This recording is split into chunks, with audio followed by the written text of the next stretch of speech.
अवधूत चिंतन श्री गुरुदेव दत्त. श्री स्वामी समर्थ.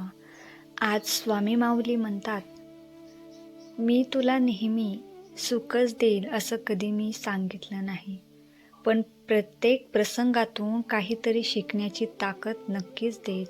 कारण मजबूत माणूस तयार करण्यासाठी आयुष्याला कधीकधी कठीण धडे द्यावे लागतात.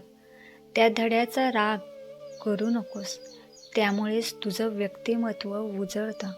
आता एक गोष्ट कायम लक्षात ठेव, जेव्हा तुला वाटेल की सगळं संपलं आहे, तेव्हा समज की एका नव्या सुरुवातीची तयारी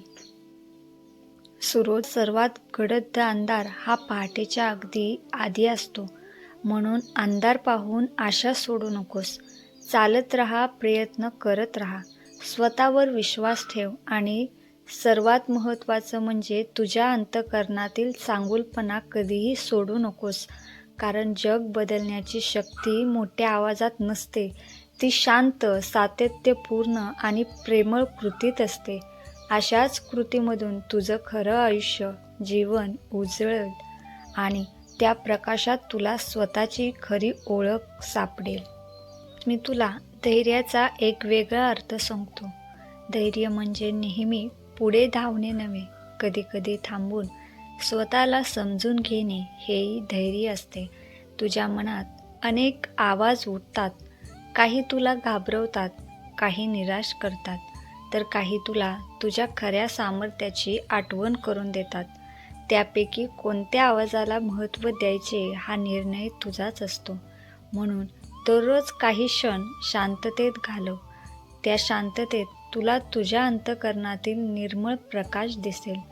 तू केलेल्या प्रत्येक प्रामाणिक प्रयत्नांना अर्थ असतो, जरी त्याचे फळ ताबडतोब दिसत नसेल.